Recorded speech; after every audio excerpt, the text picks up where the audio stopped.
Good morning, everyone. Welcome to First Things First. Jenna Wolfe, Nick Wright, Brandon Marshall, Kevin Wildes. We all sat down early this morning so I could give you one word, 2 syllables. This is for you, my friend Nick. Rondo.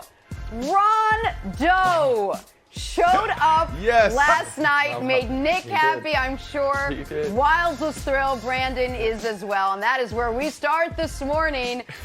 Game 3 last night between the Lakers and the Rockets, and Rajon Rondo, Nick, finished 21-9. He showed up. And while both Harden and Russ did have big games, we talked about which one. It turned out it was both, but it wasn't enough because it wasn't as big as LeBron James. 36 points for the King and a bevy of highlights. Lakers get the win. They take a 2-1 series lead. For LeBron, a milestone night. He becomes the NBA's all-time leader in playoff wins with 162. That passes Derek Fisher. So, Nick, though, let's get back to this game. So what did you make of the Lakers taking a lead for the first time in this series over the Houston Rockets? Oh, this was a monster win for the Lakers, and it took a monster LeBron James performance. Those 29 first-half points, that's the most points he has scored in a half of a playoff game since the single biggest, most important, and arguably best game of his entire career, the 45-15-5 in 2012 in Game 6 in Boston with the entire Miami blueprint on the line. That was his first half, and in the second half, you almost felt bad for Houston. LeBron seemed to be taking out his very deserved frustration of once again being snubbed on an all-defensive team by being the best defensive player alive for at least a quarter of basketball in that third quarter when he just kept punching rocket shots all about the crowd. The Lakers held Houston to 38 second-half points, and if you're Houston, this is a really tough pill to swallow. That in Game 2, you have a lead going into the fourth quarter. You make 22 threes. You hit over 40% of your threes. And you lose in Game 3. Yep. You're tied going into the fourth quarter. Russ plays excellent. Just his second game in the playoffs since Durant left the Thunder, where he's above 50%. The Rockets again shoot 40% or better from three. And you lose again. To add injury to insult, Robert Covington gets dinged. They were already short in their rotation because Daniel House wasn't there.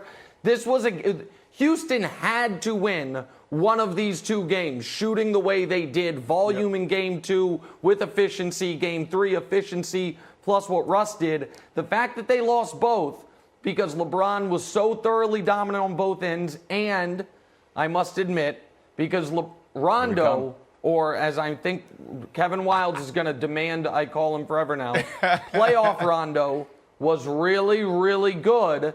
It is very hard to see, Brandon, how the Rockets can find playoff Rondo, how the Rockets can find 3 wins in the next 4 games, which is what they need to win this series, Brandon. Listen, you're right. Rondo was good, but I thought LeBron James was brilliant. And his greatness was on full display for us. So I thought that was the most defining moment in this game, was how he started this whole game, and he started fast. But then I looked at Russell Westbrook, and I wanted to say that he was brutal. And I know you just said that he had an excellent game, Nick. But I thought about Rondo having what we call in football these drive-killing moments. What are drive-killing moments? They're when you're on a 5-play drive, 6-play drive. Drop pass by the wide receiver on third down. The offensive lineman jumps offside. He gets a terrible holding call, a penalty when it was like, wow, where did this come from? Quarterback throws interception. But the reality is Rondo did play good. There were some times in a moment where it's like, man, Rondo, if you just hit that shot, it would be that defining moment for us where we can really separate ourselves from the Lakers. But when you peel back the layers, you're saying Westbrook the played difference. Well. Got it. Yes, but when you peel back the layers, this game was defined by the lack of participation on the offensive end by Eric Gordon and P.J. Tucker. Collectively, they scored 13 points, Wildes. And I think that was the defining moment for the Rockets not winning this game. Yeah, I said it all this week that the Rockets need to shoot 63s, and they've yet to do it. And my guy Russ is passing up threes where I'm the only person on earth that wants him to take him and want him to shoot out of it because I just think he's going to get to at least 30%, which is his career average. But I want to go back to the story of the day and maybe, Nick, your career. Ever since you were, a young guy at Syracuse University slandering playoff Rondo. And at times, folks, like last Tuesday, your old buddy Kevin Wildes has been treated like a Rockets layup by LeBron James and our friend Nick Wright. I say, hey, admit that you're nervous about the Blazers. Blammo! Into the first row. Hey, admit that you're scared about Cam Newton and Bill Belichick coming into Arrowhead. Boom! Pinned against the backboard. Hey, admit that Kawhi's load management is a smart strategy and sets him up for playoff success. Pinned over into the family section. But now, your old friend Kevin Wildes isn't a quitter. 21 points, 8 for 11, 3 for 5 from 3, and 9 assists. I get a text from Nick whispering, oh no, playoff Rondo might be real. So, Nick, I would like you to admit now that was a private text, wholeheartedly. That was not for air. 100%. Yeah. But he showed you the phone. In playoff Rondo and the ability for him to carry LeBron James and the Lakers to victory. Okay. All right. So, as always, you take it 3 steps too far. But here is what is true. Rajon Rondo has not been, it's not that he's been okay in the 2 regular seasons he's played with the Lakers. In the 2 regular seasons he's played with the Lakers, he has been the worst player on the team. The worst plus minus. Oh, no. Stop it. There's no lineup that has worked. No, hold on. Wait, I'm going to bring this around. And I had I had no choice but to believe that is who he was at this point. There were folks. It is a very eclectic group. There's a college professor at Grand Valley State, Lou Moore, who I follow on Twitter, who loves playoff Rondo, Kendrick Perkins, who adores playoff Rondo, and Kevin Wildes. That triumvirate have just been trying to beat into my brain, just wait for the postseason. Wait for the postseason. And then the postseason comes around, he's hurt, and then his first game in the playoffs that he plays, the Lakers lose, and he looks terrible. I'm like, okay, he is what he is at this point in his career. And then, Brandon, something happened in these last 2 games to where I might have to open my mind up that playoff Rondo really is still a thing. That Brandon, it's because he comes into the league it's those and moments. in year 2 he's on he's winning a title. And so maybe because he had so many playoff moments early, the regular season bores him. I don't know what it is. But, Brandon, this player didn't exist for the last 2 years in a Lakers uniform. Yeah, here's what's happening, right? This is why it's such a shocker, because it's about those moments. There comes a point in the game as players and fans where we know this is the time to separate, whether it's in the 3rd quarter, the 4th quarter. And in those moments, Rondo is hitting the big shot. Westbrook's not, Rondo is. And that's why we're talking about Rondo the last couple of days, is because he's playing huge in those big moments. So all right, we'll just leave it there, but I will tell you. No, hold on, Jenna. Nick. I just have to tell you that my dad just texted and said, can you add me to that list? He loved Rondo when he was in Boston. It was important for him that I got that out, and I said that to you. We're going to get back to this game. We got a lot of Giannis to talk about coming up. But we'll talk about football on the other side. The Cardinals backing up the Brinks truck for DeAndre Hopkins yesterday. We're going to break down Nukes. New deal. New deal. Brandon says pay the man. Next, first things first. New deal, new money. Like that, Brandon, the hair does that thing. Speaking of great athletes, DeAndre Hopkins signing a 2-year, $54 million extension with the Cardinals. Big news out of the NFL yesterday. That keeps him in Arizona for the next 5 years. If you crunch the numbers, it averages out to $18.8 million per season. Nuke posting a celebratory picture on the gram after the deal. So, Brandon, I know your bar for wide receivers is about as high as bars go, but is DeAndre Hopkins, in your opinion, the best wide receiver in the NFL? This is hard. You know, over the last 13, 14 years when we had these discussions, you got to look at, situations. There's so much to this, to the success of a wide receiver. We are the one position on the field where our success is in the hands of so many others. Play caller, offensive coordinator, quarterback, offensive line. So when you look at like who is who and ranking these guys, it's almost impossible. So this is how I've, put together my list. All right. And there's a lot of guys out there that is more than capable of being in the top 3, the top 5. I want to show you a graphic because I don't want to be walking the streets and these guys get mad at me. Mike Evans is a guy that can easily be number 1 if everything was equal. You got Odell Beckham Jr. You have Devontae Adams. You have even Adam Thielen. These guys can easily go for 1,500, 1,600 yards if everything was equal. But let's bring it back to the question. Let me answer that for you. Who do I believe is number 1? And how do I look at it? When the game is on the line, can you beat 1-on-1? Can you beat man on man? That's what I look at. And there's 3 guys that's at the top of my list. DeAndre Hopkins. That's Mike T down in New Orleans. Okay? And that's also Julio Jones. So if I had to pick one guy, I'm going with Julio Jones because Julio Jones, he has this unique skill set, size, speed. He make the tough play in the clutch. So for that reason, I got to go with him. But I've said DeAndre's been the number 1 receiver for the last couple years. But if I'm starting the team right now, I'm going with Julio Jones. But it's hard, Nick. It's really hard to pick. It's almost impossible to pick. Here is the best case you can make for DeAndre. He is one of the only receivers in the league, and in this way, Brandon, he reminds me of you, where his production is independent of the play at quarterback. So can we just show 2 years from DeAndre Hopkins? They are startlingly similar. The 2015 season and the 2018 season. He has, look at those numbers. Those are almost carbon copy years. The difference is this. In 2015, his quarterbacks were Brian Hoyer, Ryan Mallett, TJ Yates, and Brandon Weeden. Those were his quarterbacks in 2015. Ryan Mallett? In 2018, it was 4 games of Ryan Mallett. In 2018, it was Deshaun Watson. Yep. And so as great as Julio is, Jenna, the argument for DeAndre would be Julio's been matched up with Matt Ryan his whole time.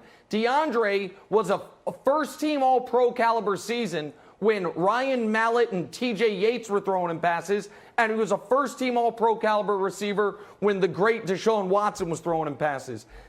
So I think I agree with Brandon. It's incredibly hard to pick one, but that is a feather he has in his cap that Mike Thomas, who's played with Drew Brees his whole career, and Julio Jones, who's played with Matt Ryan his whole career, Jenna, do not have. So, Nick, let me ask you, 2 years, $54 million. Did the money in this deal surprise you at all? Well, the way it was reported surprised me.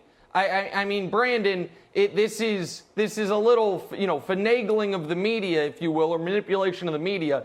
He's not getting $27 million a year because he had 3 years and 40 left on his deal. So you've got to look at it as 5 years, $94 million. So as Jenna crunched the numbers before the show, just under $19 million per year, which is right in line with all of the top receivers in football. So yeah, Brandon, $27 million a year would have been an exorbitant sum, but when you're just tacking it on to an undervalued deal that has 3 years left, it honestly reminded me, if I'm correct, of what happened with you. When you went from Chicago to the Jets traded for you, but they knew your contract was a little too cheap for a man of your stature, and so as soon as you got there, they reworked it. So that's to me what was going on here, and we knew this was going to happen once they made the trade. No, it's an opportunity, and players and coaches know there's so much that goes behind the scenes when you see a player traded. A lot of times we think that as fans, as people watching it, oh, this guy was just traded overnight. No, sometimes this is in the works for weeks or even months. So for me, there's been so many times, and I hate to say that, but there's been 3 times where I've been traded, and literally for weeks and months, my agent was working behind the scenes. He was telling teams not to trade for me. We put a list together, and we tried to dictate where I went. The situation from Chicago to New York, that was part of the deal. When I reached out to Coach Bowles, I said, Coach Bowles, I would love to play for you again. I would love to be there. But you have to sweeten up the pot a little bit for me. And it was an opportunity. Did they have to do that? No. But as a player and as an agent, you know there are opportunities when a player goes from another team midway through their contract, and maybe that team is not as good, then you know, like, hey, if you want me there, you got to pay me a little bit of extra.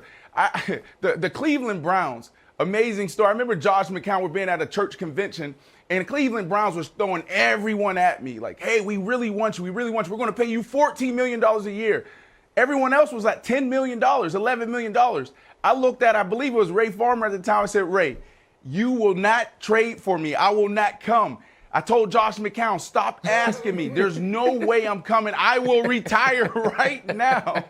I hate it because Ray's such a great guy, but it was the situation around all of Cleveland. I think Cleveland's good, but back then it wasn't. Yeah, sure you don't have to apologize. Sure you didn't want to go there. Yeah, go ahead, Lawrence. You didn't need to apologize. You can't just tag on. I think Cleveland's good. I don't want to tick off the Cleveland Browns fans right now. No, I'm sure you didn't. I'm sure it's a great town. You wouldn't step foot there for $14 million, but it's still great. It's a wonderful place. Would I go there for $14 million? Not a chance, but it's wonderful. A lot of great people there. Hey, Brandon, what was your take on DeAndre doing the deal himself? He said he did 90% of the deal himself. It was important for him to learn the terminology, and really he wanted to, felt like it was on his bucket list as he tries to become a GM. It's one of his aspirations. So he did the deal himself. I thought that was fascinating, all while he was also trying to learn Cliff Kingsbury's playbook. So what was your take on that? Yeah. Well, my agent, Kennard McGuire, who just did the Clowney deal, he may not like this, but I think more players should do it because it's easy. We're already paying the NFLPA, our attorneys, to look at these very deals. So it's not hard. You understand the market. You understand your worth and your value as a player. All you got to do is lean on the NFLPA. I think more players should do it. So shout out to Hopkins for setting the tempo here for more receivers and more players to come. All right, Jerry, if you're listening, my agent, I may or may not use you on my next deal. Coming up, will it be a two-team race to win the AFC all season long between Mahomes' Chiefs and Lamar's Ravens? That's next. First things first. Jerry, are you even watching? Let's talk some football now. So our friends over at Fox Bet have been crunching the numbers. Here's what they came up with. For best odds to win the AFC, the defending champion Kansas City Chiefs leading the way, followed by Lamar and the Ravens. Then, guys, there's a pretty significant drop until we get to the Steelers, the Buffalo Bills, and the Colts. So, Brandon, you think it's going to be a two-team race to win the AFC all season long between those top two teams, the Chiefs and the Ravens? I don't, Jenna. I think it's going to be 4. I mean, obviously, we know the Chiefs and the Ravens will be in the mix. The Chiefs, there's a lot of talk around, can this team be a dynasty? You look at the Ravens and the maturation of Lamar Jackson. Will he get better? Yes. But then there's 2 teams that stand out. The Steelers. The Pittsburgh Steelers is one. Coach Tomlin, he could have easily been the head coach of the year last year. He did a phenomenal job of stepping up and really galvanizing that locker room when his quarterbacks went down. He did a great job mid-season of getting that defense into shape. And now you have the return of Big Ben, who I think has a huge chip on his shoulder. And he actually is a really good quarterback, as we all know. And then the last team, this outlier, is the Titans. And this shouldn't be a shocker. I think they have the recipe for success. They can play good defense. They can play great defense, actually. They play great situational football. That's streamlined down by Coach Vrabel. And then also they have a running game. They're going to need that in December and January, and then they have an efficient passing game. So I think it's going to be 4 teams, not 2. Nick. Brandon, I love your faith in the Titans, the team who went to the AFC Championship last year. The Steelers, thanks to what a great coach Mike Tomlin is, found a way to go 8-8 despite having the worst quarterback situation in football. So I appreciate all that, but you are out of your damn mind, bro. This is so clearly a 2-team race, and it is such a unique season because if we were to rank the best 8 teams in the NFL, I think 6 of them are in the NFC. I think only 2 of the top 8 are in the AFC. But those happen to be the best 2 teams in football by a wide margin. Certainly the best 2 teams in the conference. And when you mentioned the Steelers, they got a 38-year-old quarterback coming off the most significant upper body injury of his career. Now, maybe with what Nikola Jokic is doing, this is going to be the year of the overweight athlete, and Big Ben's going to continue to carry that torch. But I have my doubts. Ryan Tannehill is not going to have back-to-back extraordinary seasons. And the other guy on that list, the other teams on that list, why not? Because I believe it's more likely, Brandon. Why not? You know why I love he was. You know why I like Ryan. No, this is why I like Ryan Tannehill. He was actually on his way to being a really good quarterback before Adam Gase came in, and then he had some injuries. And Adam Gase was a great match, but then there were some injuries. Okay, this guy is battle tested. This guy stood up in the toughest time, led this team, and also was super efficient. If you go back and look at the stats, no, he wasn't throwing it 20, 25, 30 times a game. But when we talk about efficient and dropping dimes and getting his team in the right situations, you couldn't ask for a better quarterback. Down the stretch, there was no one playing better than Ryan Tannehill outside of Kirk Cousins. Listen, it's a great point, and Wilds, I'll kick it to you. The issue for Tannehill is, because his numbers were off the charts, how much of that was set up by Derrick Henry being Earl Campbell for 10 weeks?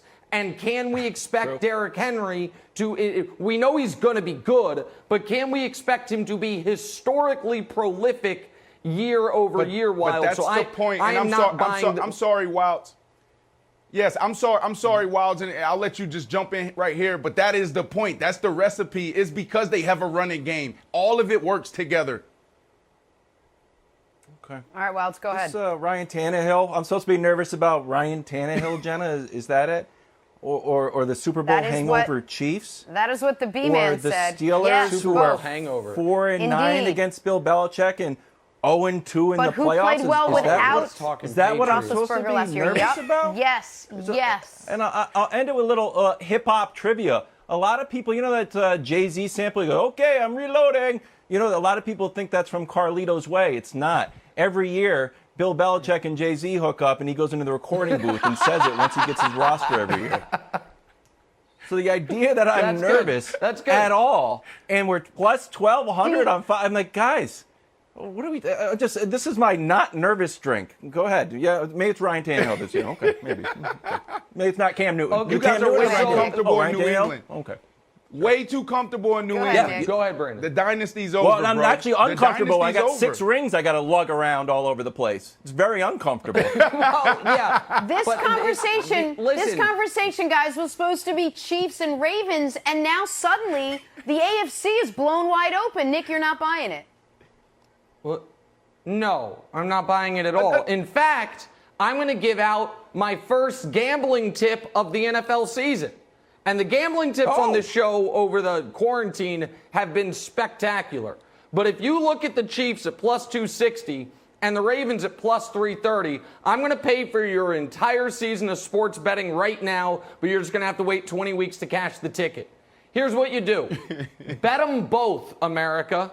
Go on Fox Bet right now. If you need to, borrow some money from your spouse or whatever you need to do, squirrel that away. Because if you bet the Chiefs and the Ravens, you can't lose. Because one of those 2 teams is going to win the conference. And with the Chiefs at plus 260 and the Ravens at plus 330, you're guaranteed a profit there. There is. You play this season 100 times. 100 times out of 100, one of those 2 teams comes out of the AFC. Yeah. And Brandon, Wild's out here talking about the Patriots. He should, instead of being worried about the fighting Ryan Tannehills, he should be a little more worried about the fighting Josh Allen's, according to Fox Bet, because the Bills' odds were listed before the Patriots' odds, if I read that graphic correctly, Brandon. Then there's the fighting Phillip Rivers, too. If you really want to make some money, if you really want to make some money, then you bet on the Steelers, you bet on the Titans. You can also throw in the Colts. Let's add a 15 to that discussion. Go ahead, Jenna. I'm betting on 17 teams. I'm betting on every single team. I don't really know how to bet. I'm betting on every team in the AFC. By the way, great news. We got some about long. Go finish up, Nick. No, I was just going to set us up for tomorrow night, that's great value. It's great value at 12-1. It's great value at 10-1. Do you know what the value of a losing ticket is? 0. Like, oh my God, I had this unbelievable value. No, it's actually worth nothing. What are we betting for? It's called gambling. It's not good. It's called gambling. What are you betting for? That's what you want. You want the big win. Hell, you can get great odds on the Jags, my man. I can get them at 75-1. Like, I mean, all this action gets underway tomorrow night when the NFL kicks off this season. We'll take a turn. It was a milestone night for LeBron James. That's next. First things first. I'm betting everybody.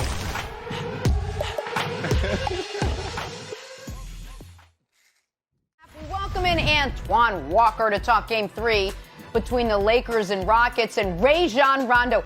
Twan, Nick gives Rondo such a hard time. The guy finished 21-9. He's been nothing but great for this team. And while both Harden and Russ did have big games, it wasn't as big as LeBron's. 36 points, a bunch of highlights as the Lakers take a 2-1 series lead here. For the King, a milestone night, becoming the NBA's all-time leader in playoff wins with 162. That passes Derek Fisher on that list. All right, Antoine, we start with you. What'd you make of LeBron and the Lakers taking a lead for the first time in this series? I thought it was an impressive win last night when you really think about how they had to win the game. LeBron was great the first half offensively. Was not great the second half, but defensively, he really had his impact on the game and really spearheaded their run. But the game was one, and I know, Nick, I heard you guys talking about it, but I don't know if it's playoff Rondo, but it's just good basketball player Rondo. He's a guy that can get it done at these moments and this time. Just why it was so important for him to get back. You know he was going to lose Avery Bradley. And not because he scored 21 last night, but the pace that he controls the game at really helps the Lakers. He gets the ball to the right people. He allows Rondo allows LeBron James to rest 3-4 minutes at a time, and the offense still flows. He gets the ball to the right people. And when he makes three-point shots, we all know that's a bonus. Last night he had it going offensively, but more impressive, I thought, was the defense, the 9 assists, and then the leadership to get them in the right plays and make sure they're at the right pace. Because so many teams play Houston and try to play that style. But with Rondo, he keeps the game under control, and he's been great the last 2 games. And he's the real reason why they're up 2-1 in this series. But great performance by LeBron in the first half. I thought for LeBron not to have it go in the second half offensively and to make his impact on the defensive end kind of shows that's why he's the best player in the world. He separated himself a little bit because he can dominate on both ends of the floor. Right. And he did it on a night where he found out he got snubbed again from an all-defensive team. How you can say there were 10 players in the league better on defense than LeBron this year is just mystifying to me. But, hey, somebody had to vote for Luka and Dame for those awards, I guess. But more importantly, let's talk about Rondo for a second. Because it is not just – on this show, I'm painted as the person who is highly critical of Rondo. But on this show, I'm the only one. But I am one of literally millions of folks who have watched every Laker game for the last 2 years and have said Rondo has been the worst guy on the team. It's not called regular which is what season makes. Okay, Wild. I guess you're right. But there's alliteration there. It's what makes this so shocking to me, because it's one thing if a guy was great in the playoffs every single year of his career and you just knew he took regular seasons off. But Rondo had one great playoff moment in the last 7 years leading up until 3 days ago. And now Antoine's right. In back-to-back games, he was the difference. In Game 2, the Rockets hit 22 threes and lost because the Lakers got unexpected production from Rondo. Last night, the Rockets hit 40% of their threes. Russ was extraordinary. Harden was very good. And the Rockets lost because Rondo comes in and gives you 21 points on 11 shots. To go from being Wilds It's not that he's gone from being bad to, playable. He's gone from being bad to, in these 2 games, excellent. It's absolutely baffling to me. And so I got to give him credit. I don't know if he can continue at Wilds, but I got to give him credit for it. He's been great these 2 games. Well, if someone's nickname is Playoff Rondo and he shows up in the playoffs, it shouldn't be baffling at all. It should be exactly what you expect. It's like that, fix-it tape. It's like, wow, the fix-it tape fixed it. Like, yeah, that's why we call it fix-it tape. Take your boat out now. We fixed it. We fixed the hole in it with some tape. Hey, Antoine, the question, you kind of said something at the beginning of this segment that I thought was interesting. You're like, I don't know if it's playoff Rondo. I think it's just good basketball Rondo. Rondo himself told Mark Stein that he hates the nickname Playoff Rondo because the idea is what Nick was saying. It's like, well, I'm good all the time. I don't just show up in the playoffs, but the stats prove him wrong. So do you feel like the Playoff Rondo nickname is actually a negative in a way? Well, you got to think like this. If you follow Rondo's career, which Nick probably hasn't followed him, he's a Kentucky guy, so he probably hadn't followed his career the way he's supposed to. Rondo's never been a great shooter in his whole career. One thing to knock on Rondo is that he can run a team. He's a great passer. He's an elite defender. The West always been his whole career. But you got to give him a lot of credit. Over his career, come playoff time, he's made big shots. And too, Nick, I don't like the fact you say he hasn't been good in 7 years. Let's go back to New Orleans with Anthony Davis. He played great in that playoff series. He was unbelievable in that playoff series. Antoine, you say he hasn't to be clear, been good and then I'll kick it to you, years. Brandon. No. I said he's been good once in 7 years, and it was that series. It was that run with Anthony Davis when they swept the Blazers. Okay. But he was great there. But then so much of the other playoff stuff is when he was with your beloved Celtics, or previously in the NCAA tournament with your beloved Wildcats, or I assume at your family barbecues. I mean, I feel like we have Antoine on just to hammer me over the head the day after his beloved Wildcat and Celtic Rondo plays great. But Brandon, go ahead. But Brandon, it doesn't hurt that LeBron loves him and LeBron likes that he's out there and LeBron has confidence in him. I'm sure that goes a long way to part of Rondo's success, no? 100%. And Walk and Jenna, we talked about this earlier. When you look at Rondo, and then you look at the contrast and the guy on the other end, you look at Westbrook. The thing that defined this series, this game, and the big differentiator is that in those big moments, Rondo hits the shot and Westbrook does not. We know as players, and Walk, you can correct me if I'm wrong, but we know as players, we know as like avid basketball fans and watchers, there comes a moment in the game where you're like, okay, it's time to separate. Whether that's the third quarter, that's the fourth quarter. Statistically, Westbrook, he played well. But then there was those moments where it's like, he missed that shot, or that was a bad pass, or that was a bad decision. And then on the other end of the court, you have Rondo. It's like, man, the game is tied up. We have almost 20-something lead changes, and he knocks down a three. He makes the great pass. He gets to the mid-range game and hit that shot. So, Walk, I don't know how you saw that, but I just thought it was interesting to see that dynamic between Westbrook and Rondo in those clutch moments. Well, I can touch on it real quick. And it's one of the reasons. Go ahead, Antoine. Go, Antoine. Go. No, I can touch on it real quick. With Westbrook, you got to give him a lot of credit. He played terrible in game 2. He responded. Like any superstar was supposed to do, he responded. And he played great in game 3.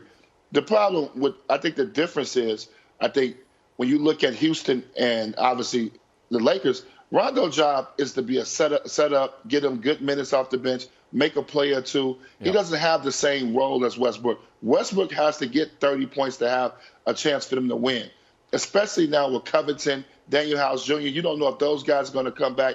So he has to be great, and he responded to it really well with a solid performance. I don't think he was great late in the game last night, but they got 2 different roles. So I don't try to put that pressure on Rondo to have to deliver like Westbrook. So it's just 2 different roles, but I do understand what you're saying, Brandon, but 2 different roles, 2 different situations. If Rondo scores 4 points, the Lakers are not going to be upset. And listen, the Rockets had to win one of these 2 games. As of 72 hours ago, the Rockets were 16-0 in games when they hit 40% of their threes. They've now lost 2 games in a row in that situation. We talked yesterday. Russ had 1 playoff game where he was above 50% from the field since Durant left the Thunder. He just had his second last night, and they lost.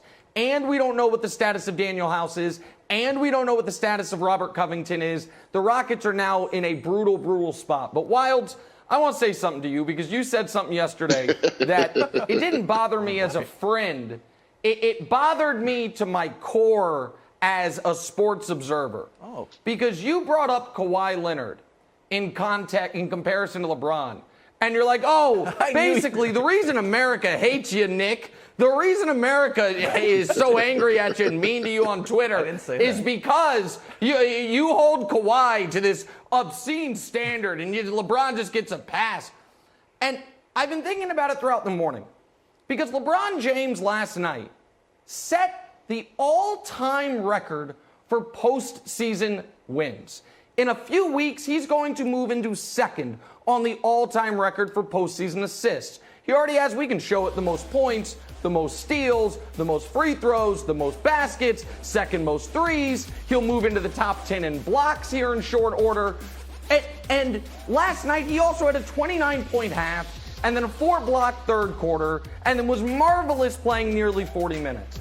And it's like, oh yeah, another LeBron game. And it's like the third storyline here.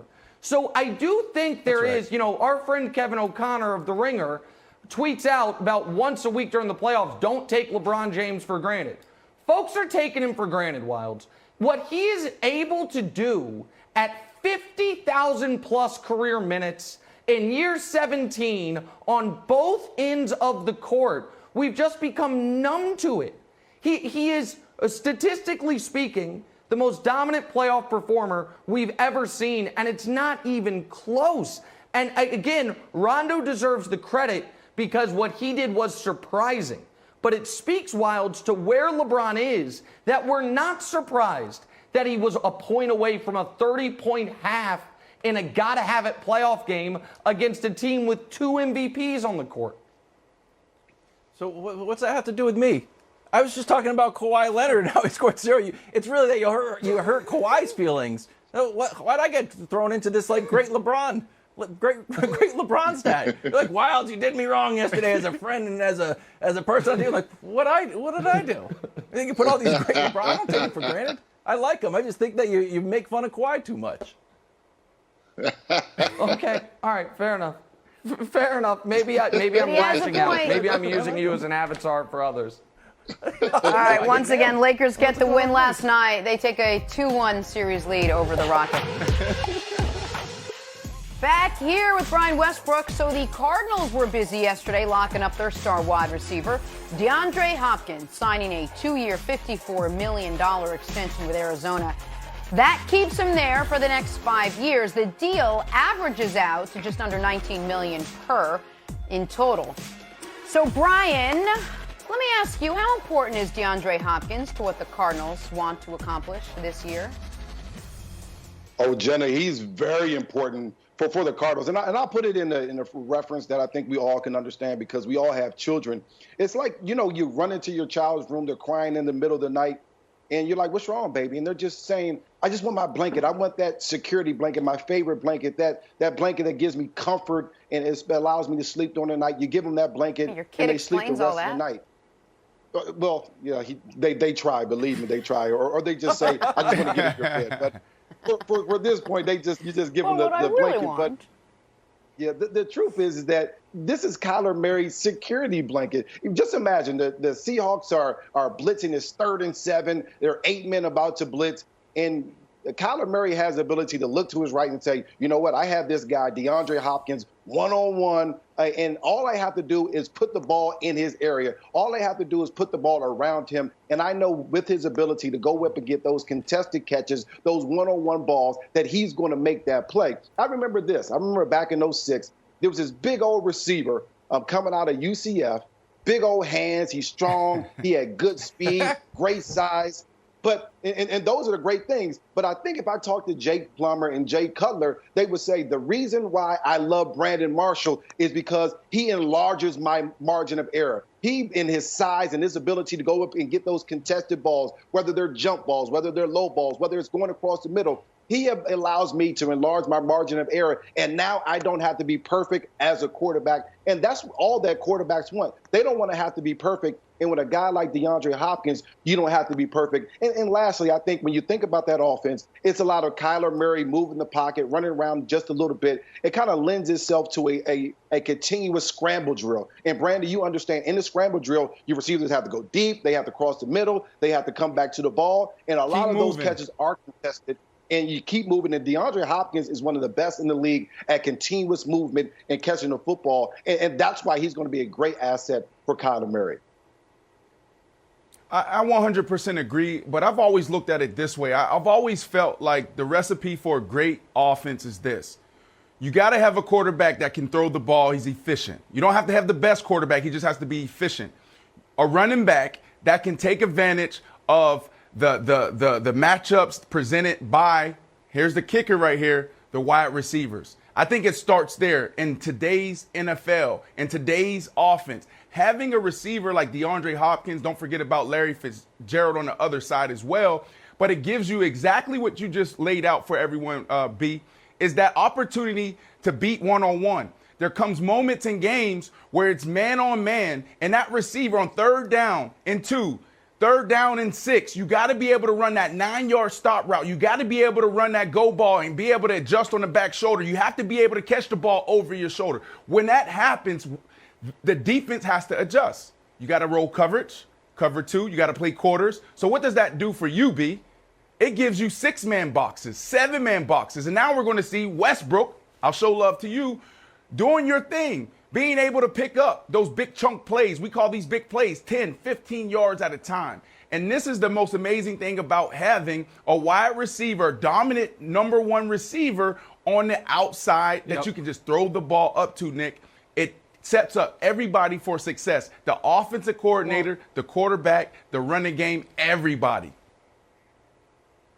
Listen, I think sometimes people get too, lost in the details. The Cardinals' acquisition of DeAndre Hopkins was the single best non-senior citizen acquisition any NFL team made all offseason. It's the single most impactful move a team could have made that didn't involve adding a geriatric quarterback. He is that level of great, and they did it for a 2nd-round pick in David Johnson. And so, there are, I would say, various schools of thought on how good Kyler Murray is actually going to be. Is he going to be what most number 1 picks are expected to be, or is he going to be limited because of his unprecedented stature at that position? Here's why DeAndre is so important. It don't matter. DeAndre Hopkins had 1,500 yards and 11 touchdowns and 100-plus catches when it was Hoyer, Mallett, T.J. Yates, Brandon Whedon throwing to him. And then he had 1,500 yards, 11 touchdowns, and 100-plus catches when it was Deshaun Watson throwing to him. He's one of the only receivers in the league, Jenna, whose production is quarterback independent. And so it is a spectacular addition to a team. And if there were parts of DeAndre's game to unlock, right when he got to Houston, they had Andre Johnson, but they shortly thereafter moved on from him. He now, if there are things he can tighten up, there is no better player in the league for him to be teamed up with than Larry Fitzgerald for what they're going to be able to do in the meeting room and on the practice field to see if there are little things DeAndre can work on. But, Nick, I do want to quickly ask you about the money. 2 years, $54 million. Were you surprised by that? Well, I mean, if he only had 1 year left on his deal, then 2 years, $54 million, be like, wow, that's going to be a heavy price tag. But when you've got 3 years left on your deal, and it was 3 years and 40 left, so now it turns into 5 for 94. That's right in line with all the top receivers. And so Wilds, to me, the Texans, put out in the media in Houston yesterday, pretty obviously, see, this is why we had to trade him. He wants to pay a wide receiver quarterback money, but this ain't quarterback money. It's 5 years, $94 million, which is right in line with Michael Thomas, below Julio Jones, Keenan Allen, the other top-paid receivers in the league, Wilds. Brandon, where do you have him in your rankings of league? Is he your number one wide receiver? I've said that for the last couple years, just watching this guy on Thursday Night Football, Monday Night Football, Sunday Night Football. I mean, this guy steps up in the biggest moments. So when I look at the number one receiver, it's tough. I want to show some love to some of the guys that's more than capable of being in this discussion. Because when you look at situation and you look at wide receivers, our success is in the hands of everyone else, the offensive coordinator, the play caller, the quarterback, the offensive line. Can they stand up? Can they protect? So when you look at Devontae Adams, can he be that guy? Yes. Adam Thielen, can he go for 1,500 yards? Yes. Tyreek Hill, Mike Evans.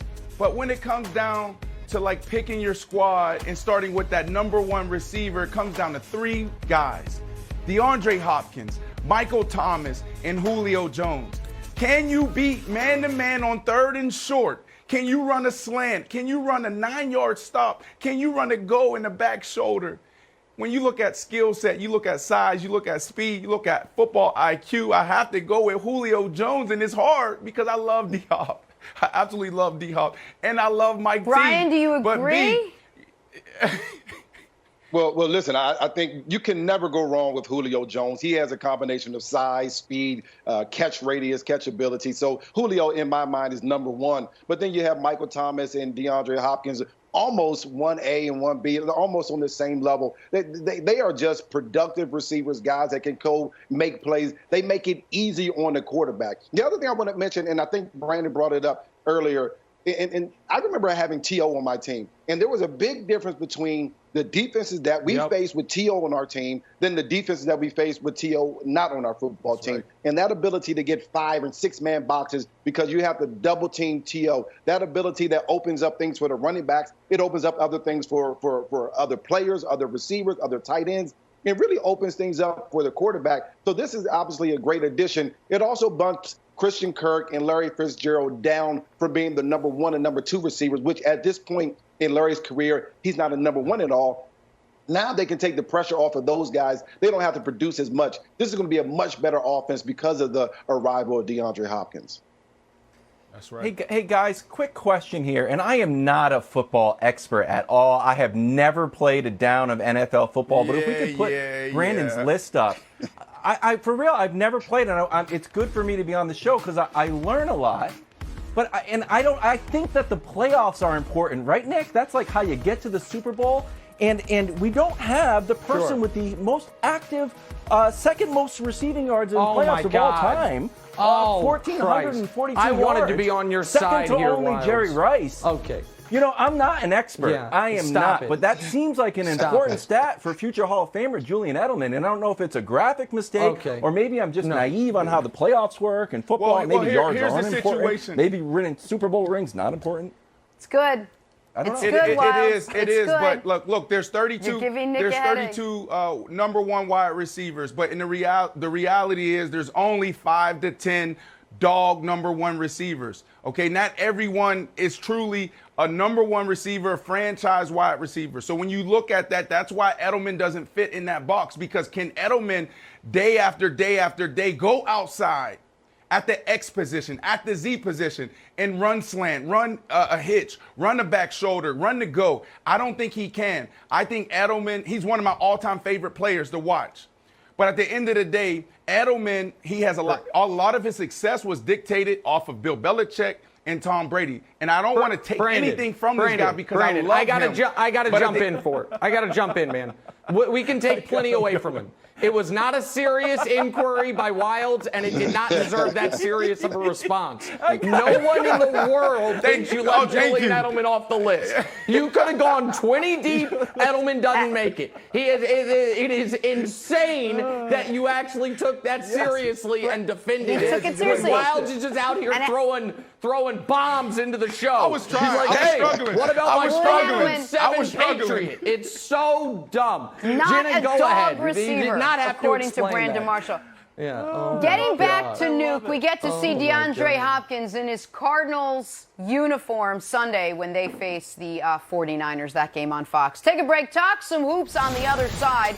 Could Giannis be on his way out of Milwaukee after another crushing playoff exit? That is next. This is First Things First.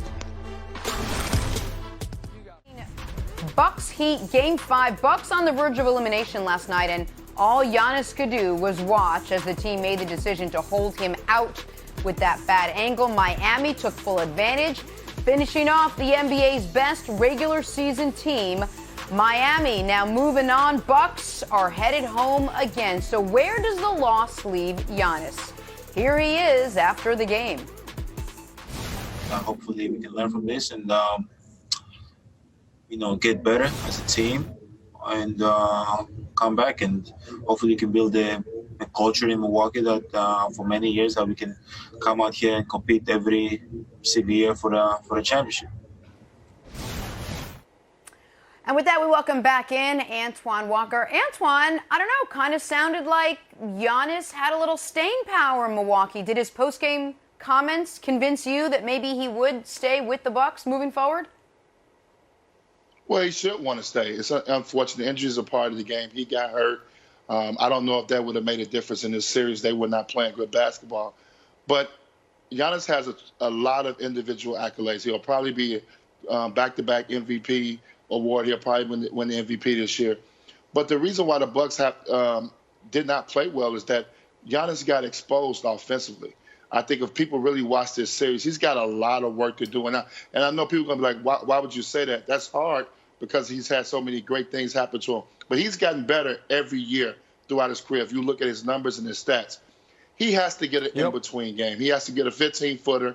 He's going to have to get some semblance of a post-up game. He's worked really hard to be able to shoot a three-pointer. So I give him credit for that. And he's really bad from the free throw line. That can become a real problem. We saw LeBron James have problems at the free throw line, but LeBron tends to make some of the big ones. But Giannis has to get better. It's not solely on him. Obviously, the team, the organization is going to have to continue to put pieces around him. But Giannis really got exposed in this Heat series by a great defensive team with young, hungry bodies that they could put on him, smaller guys that he should have been able to take advantage of. But everything with Giannis is in transition right now. So he's going to have to figure it out, look at himself in the mirror. He's going to have an opportunity to make a ton of money.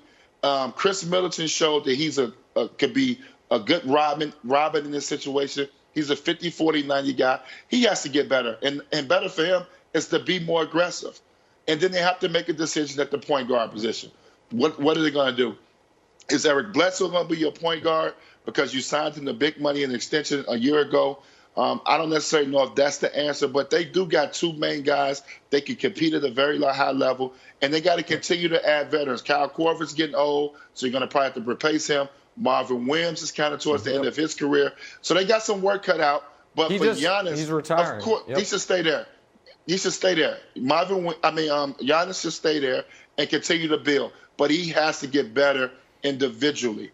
He got exposed this playoff series, and hopefully he looks at the film and sees the areas he needs to improve in. So, a couple things. Listen, Giannis is one of my 4 favorite players in the league, but I'm going to tell you something that's not going to age well. Giannis back in December playing LeBron and the Lakers when he has a massive play in the fourth quarter and he crowns himself and says, "This bleep's mine now." That clip is going to look really interesting juxtaposed to him receiving his MVP trophy via Zoom because he's back home in Milwaukee while LeBron's en route to title number 4. But that's neither here nor there. Here's what Giannis's post-game comments meant to me. There is a 0% chance. There's a 0% chance he's demanding a trade this summer. So we know that now. And Milwaukee fans, that's the first sigh of relief. He's not going to demand a trade. He is going to play out the contract. Now, are we certain he's going to sign the extension this summer? The comments last night made it seem like he is. And I hope he understood that when he said those things last night. It made it sound like they are going to come to him with the supermax offer, nearly $250 million. And given his comments last night, you would expect him to sign on the dotted line. If I were Giannis, I don't know if I would do that early.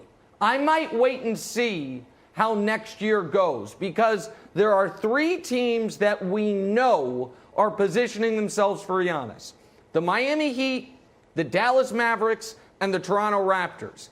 And what all 3 of those teams have that the Bucks clearly do not is a championship coach.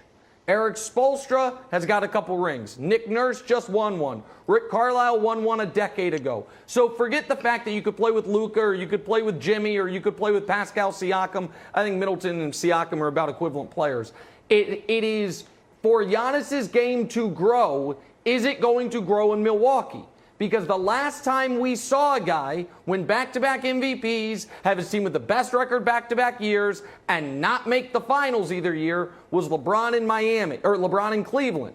And he had to go to Miami for his game to grow, for him to get that post-up game, for him to evolve and mature. So I am not rooting for Giannis to leave, but Wildes, I would be, he made it sound last night like he's going to take the Supermax. If I were him, I'd want to see what the team does this next year, because that contract offer is going to be available to him whenever he wants it.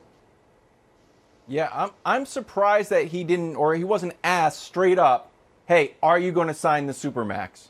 And I know they got fined earlier this year for saying they were going to offer him the Supermax, one of the dumbest fines in NBA history.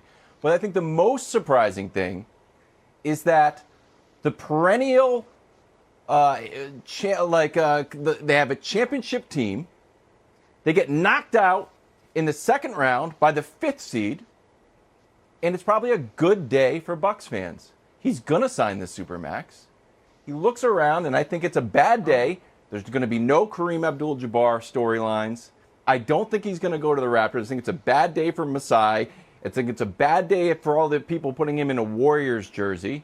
I think it's a bad day for Pat Riley. Well, that was always stupid. He's going to stay. And Nick, I think, I'm going to throw it back to you. He showed that there was a trust in the organization, not only when he said, hey, they cared about my safety. He didn't feel like he was going to hold anyone's feet over the fire and even say, like, we need to get better. Before I sign it, we need to get better. He was confident with the teammates, and he's confident that the team is going to get better. He didn't publicly demand that we need to make moves that we've seen people on the verge of signing the Supermax do before. Yeah, and that's, I think part of that, Brandon, is, to be totally honest, who he is culturally. I think this is similar. You were saying early in the series, he needs to go to the coach and demand to play more minutes. Giannis is who he is personality-wise, and the other factor is Milwaukee is Giannis's American hometown. It's the only city he's ever lived in this country. And so I do think they have some structural advantages, Brandon, that lead to him doing something that would be kind of different than many stars in his position we've seen. Yeah, I mean, you literally just laid my foundation for me to prove my point here. Giannis isn't going anywhere. There's 2 disturbing trends around American sports. Number one, we're seeing guys put their brand before ball. We're seeing guys, before they can make a basket or score a touchdown, try to figure out how they can make $1 million off the court, off the field. We're also seeing guys try to search for the perfect situation. Oh, it's not working out here, so let me just go to the next team. Giannis is not trendy. For that reason, in everything you said from a cultural fit, this is his American hometown. For that particular reason, Giannis isn't going anywhere. He's not a trendy player. He's not a trendy person. Walt, this reminds me of a guy you played with, Dwayne Wade. Dwayne Wade was a guy that said, you guys come play with me. LeBron James, Chris Bosh, you guys come play with me. So I don't know how you feel about this, but to me, Giannis isn't going anywhere. I think all you guys make great points. I think one thing that stands out, the Milwaukee Bucks looked at Grant Hill years ago, and you guys can look at that. Grant Hill, they were getting swept in the series. Grant Hill hurts his ankle, tried to come back, never was the same. So I think the Bucks looked at that situation. I think that spoke volumes for Giannis, because there was no pressure for them to try to come back like, you have to do it this year, or we can't get back there, because they know they're building something right now. You know they're building something. I think that spoke volumes for Giannis. And then I think, obviously, when you look at what Giannis is going to make contractual, it's hard to turn down the Supermax.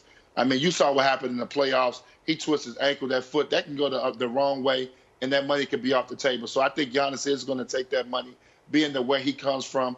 And I think he's not a guy, too. The last thing I would add, he's not a LeBron James. He's not looking for marketing deals off the court. He's a basketball player. He's a grit and grind type of guy. I don't think he's looking for those things. So the big cities probably won't have a chance to get him.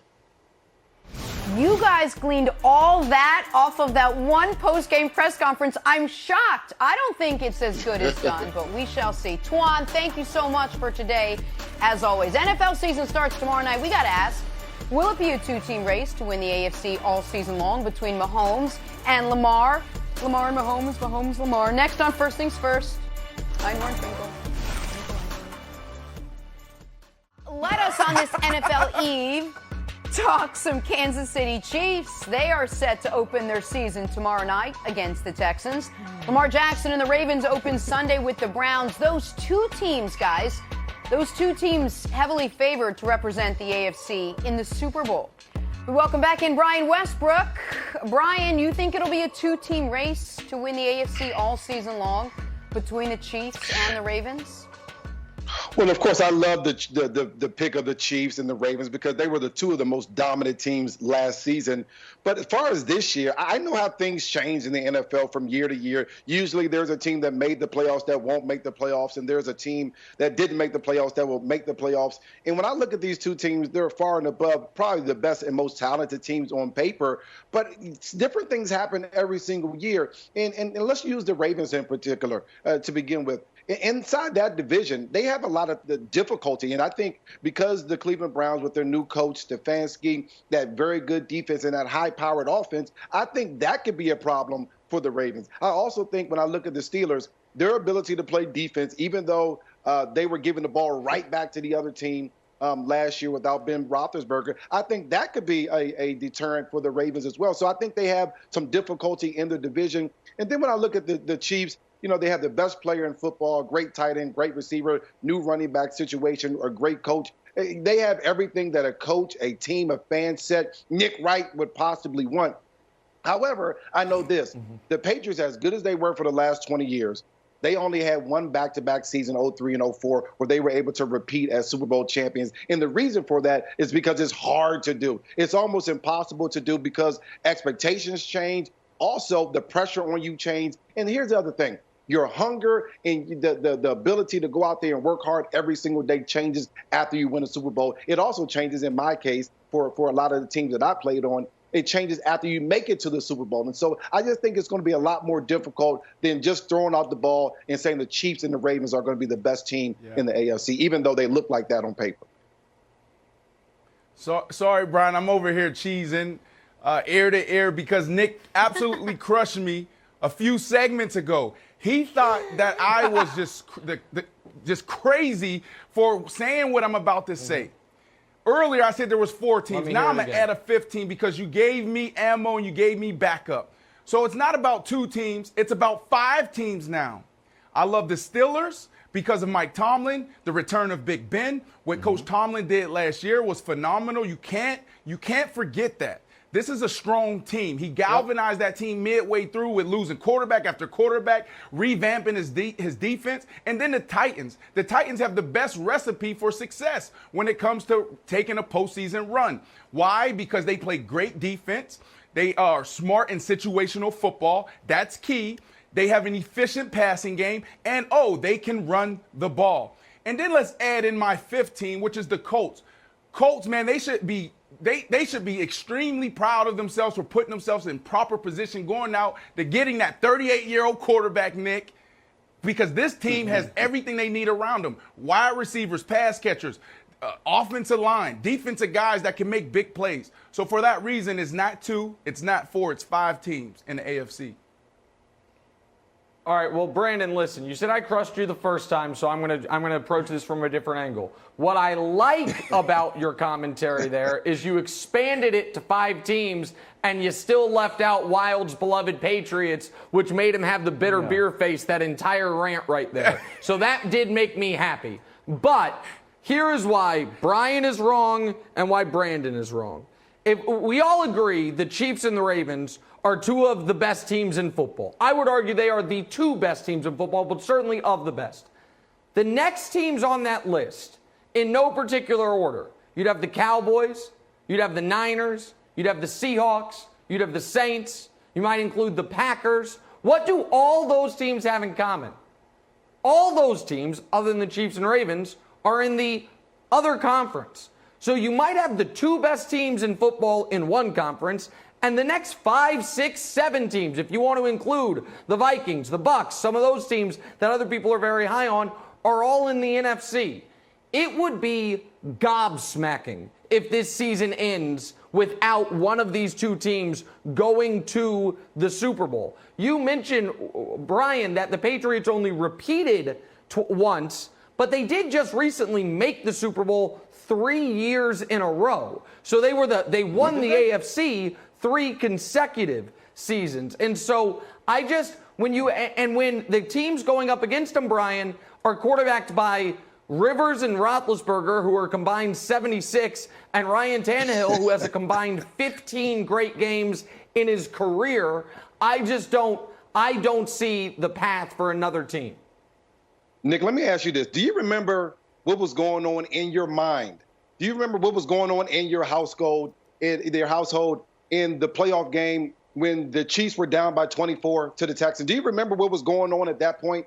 You were saying, you had to be saying to yourself, you know what? There's a possibility that we may lose. And you can't sit here and tell me that you didn't have that on your mind. Now, of course, you know that you have Patrick Mahomes. I'll tell you exactly what I was thinking. I'll tell you exactly what I was thinking. You didn't have any idea that he had 5 touchdowns in him. And the next week, what about when they played the Titans? They were in the course of losing that football game. And again, Patrick Mahomes saved the game. And if Mark Ingram doesn't pull his calf,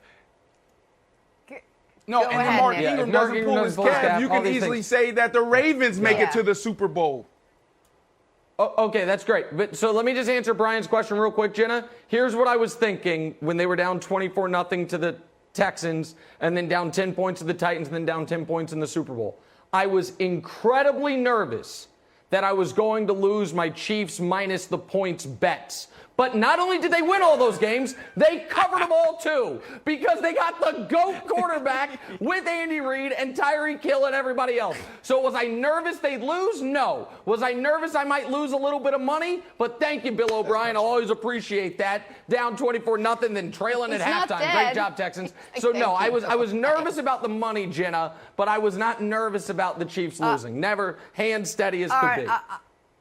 I'm sure. I want to bring up one other subject before we go to break. You guys mentioned the Bucks. Leonard Fournette, so excited about playing with Tom Brady. He inadvertently tossed a little shade at his former team. Fournette saying yesterday, for the first time in my life, I really have a quarterback. Take that, Blake Bortles, Nick Foles, and my guy Gardner Minshew. Brandon, Fournette's comments, fair or foul? This is totally foul, but I understand it. I get it. This is part of the maturation process and the growing pains for Leonard Fournette. When I left the Chicago Bears and went to the New York Jets, I said something like, Jay Cutler doesn't have any Weibos. And then Jay Cutler responds, like, Brandon is like that ex-girlfriend that keeps calling you. You know, you just can't get over it. So, Leonard Fournette, just keep your mouth shut. Just move on. Learn from my mistakes. You don't want to open yourself up to criticism. Yeah, I'll say Brian.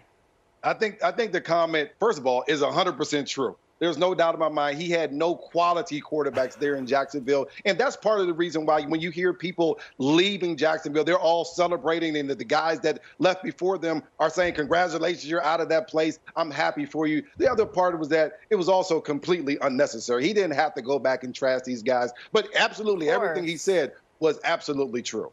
Yeah. So Brian, did you want him to say it or not? I want him to not say it, but if you are going to say it, at least say something that's true. And what he said was actively true.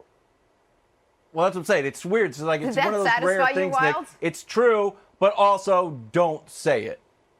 Unnecessary, completely unnecessary to say it. Everybody already knew that. But here's the thing. I'm very curious, Brandon.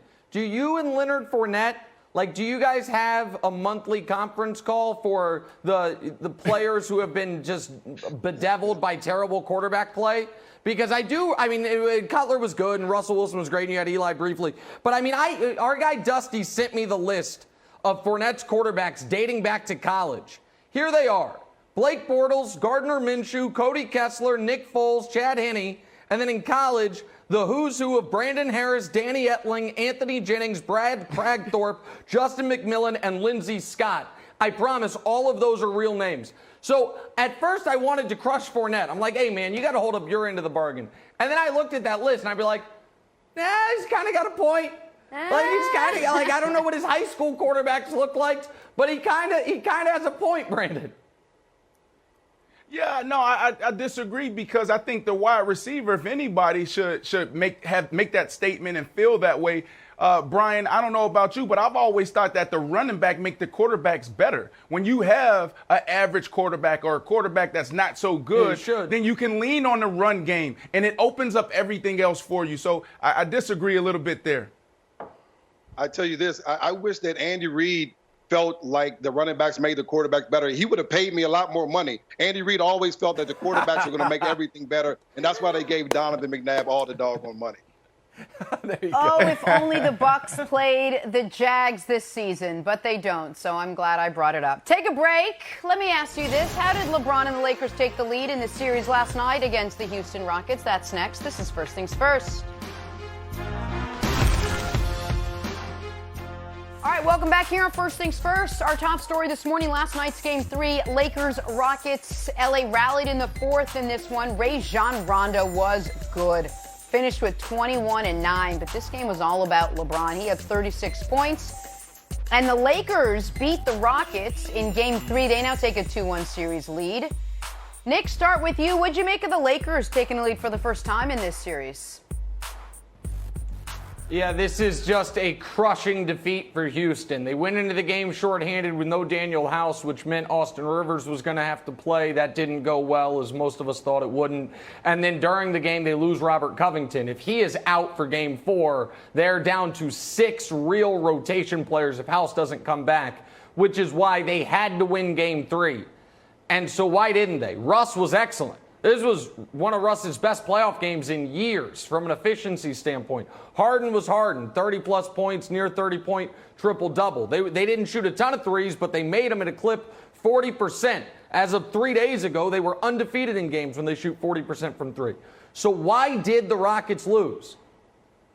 Well, because you lose a lot when you go up against the greatest player ever. And Wilds laughed at me for a tweet yesterday, but, we'll get to Rondo. Wilds laughed at me for a tweet yesterday, but when you look at these numbers and just know they're just going to continue to grow, they're continue to be more gaudy, you do understand that this whole who's the greatest player ever discussion, in 30 years, our grandkids are going to not believe us that it was a debate. And, they might still be wearing Michael Jordan's shoes, but people still play the John Madden video game and they don't even know he was a coach. So, these numbers, the reason I'm showing it is last night he moved into first on the all-time wins mark. Later this playoffs, he'll move into second on the all-time playoff assists. He'll move into the top 10 on the all-time playoff blocks. They're just going to continue to grow. And Brandon, what he did last night with 29 first-half points, most points in a playoff half he's had since the biggest game of his career, Game 6 in Boston in 2012. And then in the second half, leading a stifling defensive effort that held the Rockets to 38 second-half points.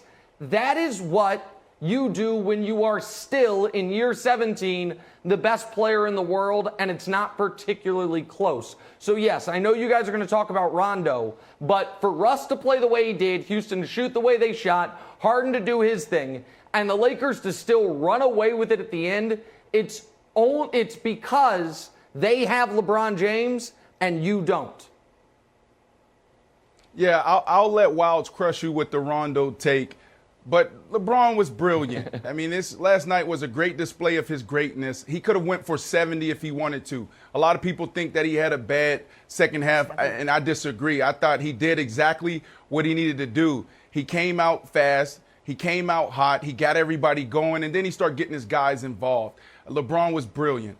Now, we look at Russell Westbrook and we look at the stat line, the box scores, and some would say he had an amazing game. And I disagree. I think he had a really good game. You said it was his best playoff game in years. But I look at moments in games, defining moments, and there were some times where we in football call them drive killers. You know, when you got that momentum and then the offensive line, they jump off sides or they got this holding penalty called on them. Wide receiver drops the ball. Quarterback throws a pick, and it's like, oh, we were just about to get in the fringe. We were just about to get in the red zone. We were just about to score. And that's, to me, what Westbrook presented last night in those moments in the third quarter. There were so many times where the Rockets could have separated. And Rondo, he didn't take bad shots, but he just didn't make a few big shots. And to me, that was critical. Russ. But at the end of the day, I can't crush Russ. Because it comes down to Eric Gordon, and it also comes down to P.J. Tucker, who did a phenomenal job on the defensive side, but they were nowhere to be found on offense. Collectively, they scored 13 points, and they, like you said, they were already at a disadvantage because they had a couple guys not playing. So to me, there's so many storylines here. I still love this series, but Russ got to get in the flow in those critical moments. And then also P.J. Tucker and Eric Gordon, they have to step up and do their job. I don't know why the Rockets aren't more intentional in getting this guy the ball in the corner for the three. He's been the best only for the last 3 years. Yeah. Look, the Rockets need to shoot more threes. LeBron had an amazing game. But we all know this was about playoff Rondo. And people in New England have been early on three things historically. These are the big three things. The first was the American Revolution. The second was Dunkin' Donuts. And the third was playoff Rondo.